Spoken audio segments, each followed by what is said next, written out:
Better. Yeah, there you go. That's much better. Lekker. Cool. Can you hear me fine? Perfect, man. Perfect. Okay, cool. Where are you from? Are you from, I can't remember if we spoke about this. Are you from Cape Town? Are you from Joburg? No, from Joburg. I live just outside Fourways near Lanseria Airport. Okay, fuck. So you're close to me, bro. I'm here in Bryanston, so we close, bro. Oh, is it? Yeah, very close then. Yeah. And how are you doing otherwise? How are you doing with this whole lockdown shit? Yeah, it's all right. It's all right. It's getting to me a bit, but I must say it's one of those things. You know what I mean? No complaining. Exactly, dude. I'm just trying to use this time to my advantage. You know, like I think everything in life, there's always gonna be challenges, and you've got to see how you can use it to your advantage. So yeah, exactly. I mean, I've been making a lot of videos at the moment. I've actually had to calm down a bit because, I mean, I'm still working full time, so I'm putting a lot of pressure on myself. Yeah, and we also living in times where I think subconsciously our bodies are quite stressed out because we all don't know, you know, what's actually going on. How deadly is this virus? Are we going to get in and die? So, yeah, I'm going to need to just calm down a little bit because I can get quite hectic with being a bit too ambitious sometimes. Yeah, for sure. Yeah. All right, cool. So I've started recording already. Quite a cool intro that you gave me there. But let me just introduce you quickly. Okay, so cool. So our second podcast is Grant Renecle. Super excited about this one. I mean, this guy is really, really funny. On TikTok, he's got over 2 million views on one of his videos, actually 2 of his videos. And yeah, I mean, if I could put my words into a person, I think it might be this guy. So yeah, thank you, Grant, for being on the show. And yeah, let's get into it. Sure, definitely. Happy to be here. Thanks for the invite. Cool, no problem at all, man. All right, cool.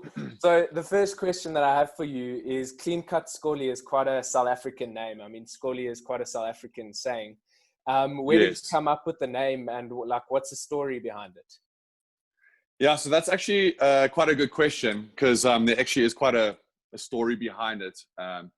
So I'll just be straightforward about it. So when I was a teenager or a youngster, I was quite a juvenile delinquent.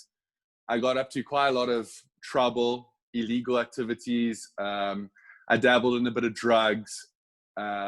So fortunately, I grew up and matured, I guess, and realized that this was not a sustainable way to live life anymore. So I got clean. I went to varsity, got an education, and now I'm a part of working society now. So that's the clean cut element to it. But because of my past, I always have a bit of that skolly element to me. And when I say that skolly element to me, it's like my swag, how I talk.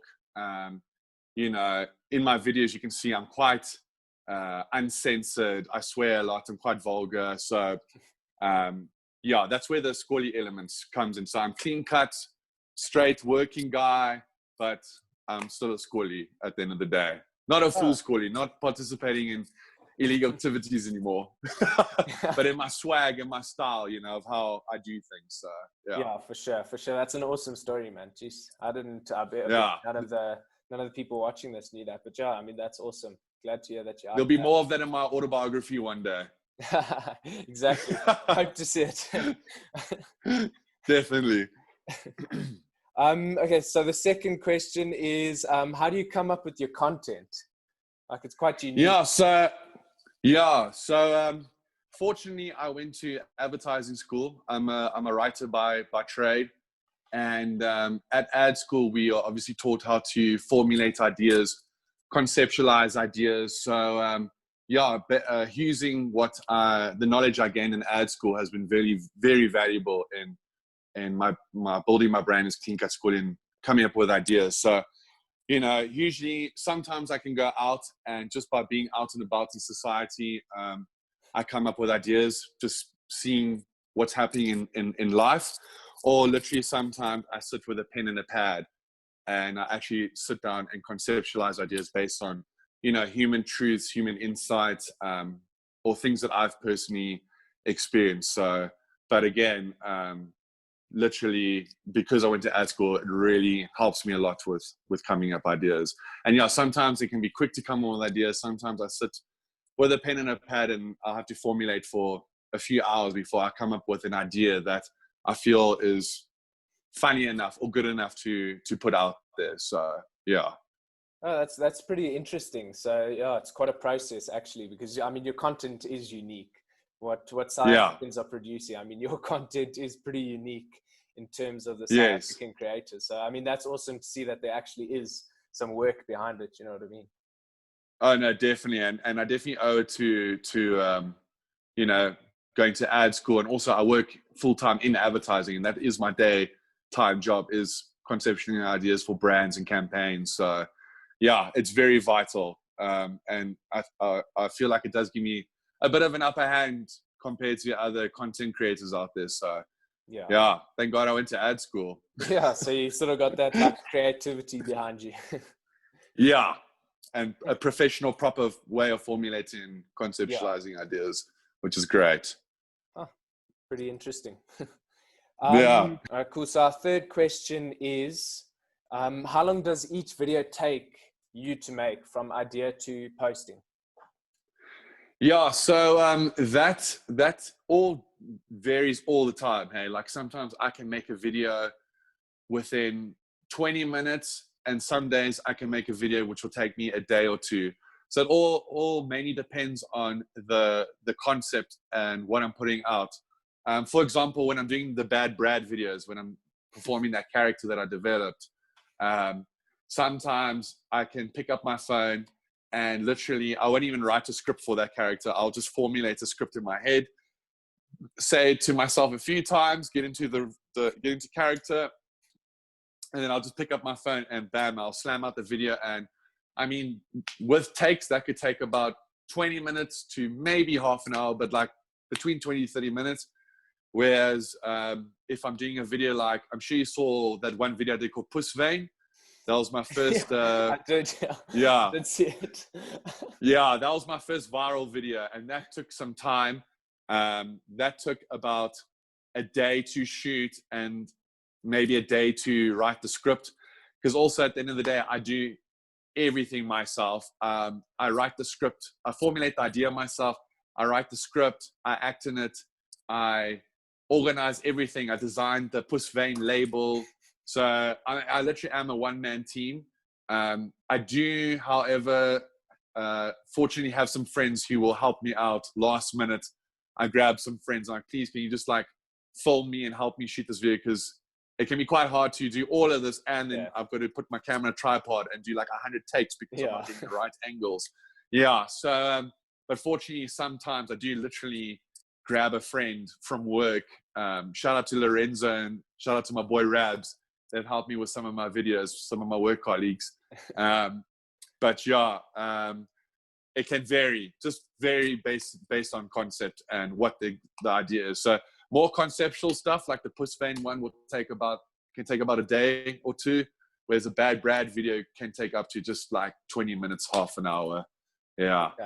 Okay, so the Bad Brad is obviously the easier ones to make, but yeah, they can be. I mean, there are some where I spent a bit of time. I don't know if you saw the Dear Diary video with Bad Brad, where he writes his diary about what he's going through. So that one was a bit more thought out. You know, I had some music playing, and I wrote the script of him writing in his diary about what he's going through with COVID-19. So yeah, that was quite funny. So that one took a little bit more effort, but these other ones where it's literally pick up the phone, write a script in my head and formulate it and just like bang it out. And yeah, it works. It works sometimes. So it's pretty cool. Sure. No, that's awesome. All right, now here's a question about your content. It's actually from a friend of mine. He said, yes. Well, he's asking, do you really talk and act like you do in your TikToks? Okay, so I'm obviously assuming the Bad Brad character that I play. Yeah, and saying brew all the time. Yeah, so I mean, look, I'm not gonna lie. I mean, yeah, I do. There is a bit of my own character in that Bad Brad. Obviously, not to that extent. You know, he's obviously very over exaggerated and says brew a lot and smashing dolls and whatnot. So yeah, I mean, to an extent, there is a bit of me in that character, but yeah, I mean, as you can see in this interview right now, I don't talk exactly like that 100%. So But yeah, I mean, that character is a lot of fun to play. I developed him a few months ago, and at one stage I was like, I don't know if it's working, but hey, every time I do a Bad Brad video, hey, the comments, the likes, the views always speak for themselves, and you can't argue with the numbers. So I'm like, okay, sweet. Well, I love playing this character, so thank God other people do enjoy it. Because yeah, a lot of people are sharing and posting and commenting about that character. So yeah, but yeah, no, I'm not like that 100% to an extent. Yeah, no, I enjoy those TikToks. They're properly funny. Shut, brother. Appreciate it. Okay, so here's another one talking about TikTok. Do you make any revenue off of the TikToks that you actually do make? So at the moment, I'm not, but I am in the process of looking to monetize my videos and collaborate with certain brands, and then using just the other avenues of TikTok where you can make money. At the moment, well, the reason why it's taking me so long is that I've just been focusing on building my brand and creating my videos. Because to be honest, like, I do want to make money of this eventually, but my main focus and goal of this is that I just love to make people laugh. When I see people commenting on my videos, telling me how they've been in tears from laughing, or like I get DMs from people saying, my dad sent me a video of yours or whatnot.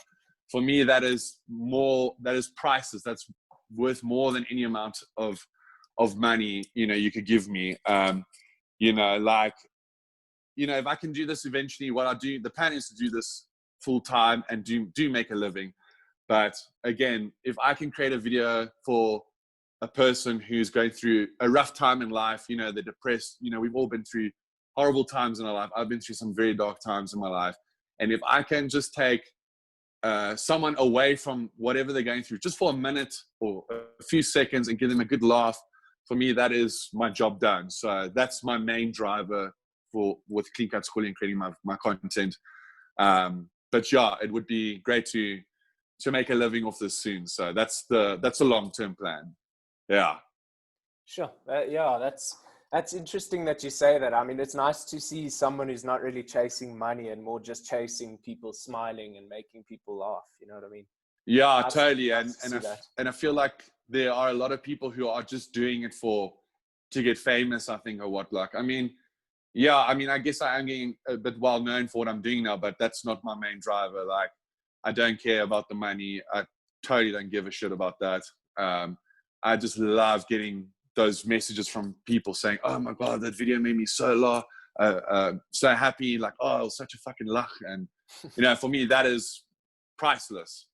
If I could make a salary off that, then that's great. But it's not about the money for me. It's just about good vibes, making people laugh, and just, yeah, everyone just having a good time, I guess. Yeah, and I feel like that's to your sort of advantage, because then the pressure is taken off. You know what I mean? You're creating content for content, not for money. Exactly. Yeah. Definitely. If you're doing it for the wrong reasons, yeah, it's going to be, I guess, a lot more stressful. Whereas, yeah, I'm doing it for the love of, I'm a writer, I'm, self-taught actor now and whatnot. And, just want to make people laugh, man. And life's tough, dude. Life can get quite tough out there. So, I'm there to try and help those who are going through a cuck time, basically. That's the main driver. Yeah, no, that's awesome. I must say, I think a lot of people can agree that you are actually helping them out and giving them a laugh. Yeah. And I appreciate that. It makes me so happy when people say, like, I've made them have a good laugh. So, yeah, that makes me fucking stoked. That's awesome, man. All right. So now here's one that, you can go wild with this one. Name a pet hate of yours. Yeah. So I had a thought about this, because obviously it could be anything, but because we're speaking in terms of like media and what I do and stuff, I'm going to stick with that sort of in that sort of area. So I hate the word influencer. Like, I don't consider myself an influencer. I just consider myself a creative. But I just find people who call themselves influencers, or in their bio say like they're an influencer. Just, I don't know, it just makes me cringe because like, it just reminds me of, especially those early days in TikTok where people, you know, would hold a fucking face cream that they were promoting. They've been paid to promote. They're like, oh, like, I've got this fucking face cream and look, I've got no more wrinkles. And it's like just so cheesy and lame. You know, there's no thought behind it. There's no creative thought in how to sell this product. You're just taking this fake picture of yourself and holding the product and just looking stupid and lame. So sorry if that's a bit of a rant, but it really is just, I find it so cringe, you know.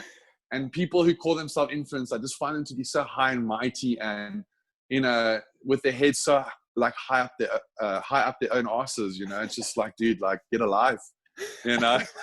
That's pretty So good, yeah, yeah, just the word influencer I find is so cringe. Like, I'm not an influencer, I'm a creative, you know. There's a creative process I follow, and there's a lot of thought that goes into what I do, as opposed to just putting on makeup and looking all pretty and fake and just like, oh, like, I take this product and, oh, you know. But I mean, sorry, rant over. No, it's perfect. It's perfect. But I mean, so some people would obviously call you an influencer. Would you agree For sure that you would fall under an influencer, or would you be... Yeah, I mean, look, I guess I do fall under that category, but I would never call myself an influencer. I just call myself a creative, which I am. I am a creative through and through. But yeah, I fall under that banner, but I don't call myself that. Yeah, definitely not. That's probably funny. Something I would never expect it from you. Yeah, no, I just find influencer a different breed to a creative what I do. So yeah. Okay. Now on a slightly different note, if you could give one piece of advice to the youth of today, what would that be? Sure. I mean, I had a thought about this, and literally I would just say to the youth, like, just go out and experience life, experience everything life has to offer, experience the highs, experience the lows. If you can afford to travel, go travel. If you can work overseas, do it.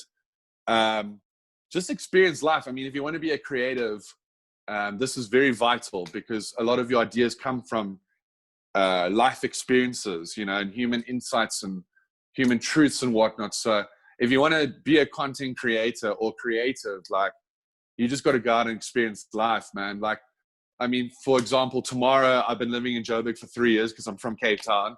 Okay. And, you know, moving to Joburg was an amazing experience, you know, meeting Joburg people, just seeing how different Joburg city life is compared to Cape Town city life. And yeah, it's been an incredible experience, and I've learned a lot through this experience. But you know, if you want to do what I do, or being a creative, like, definitely, like, you got to go out and experience everything in life. And again, you know, that old cliche of, you know, life's short, you know, just experience everything, and you can take all those experiences and use that to your advantage to create good content, and meaningful content. And, you know, again, good content is based on good insights, you know, human truths that people can all experience, you know. So, yeah, if you can do that, then you'll do well. You'll do well. Yeah. That's very insightful. Yeah. Pretty interesting. Yeah, I mean, sure. That was, quite a bit to think about. Okay, and then one more thing, just to close off. Where can everybody find you on social media? Do you want to shout yourself out quick? Yeah, sure. So I am majority on TikTok and Instagram under at cleancutskolly, and it's Skolly with a SKOLLY, not IE, because I spell it the way I want to do it.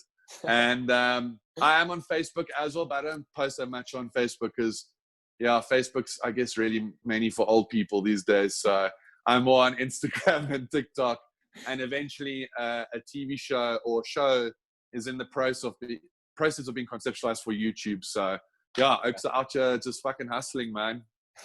That's awesome. No, that's awesome. I can't wait for that YouTube channel to get launched. Sweet, man. Yeah, me too. Yeah, just trying to balance full-time work life and clean cut squally. But a YouTube channel is definitely in the works with some interesting show concepts, which are still being formulated and finalized. So, yeah. Cool. That's perfect. Thank you so much for being on the show. Thank you for your time. And sweet, brother. Good luck Anytime, in man. all your ventures. Sweet, brother. Appreciate it, man. Cool. Cheers, man. Cheers.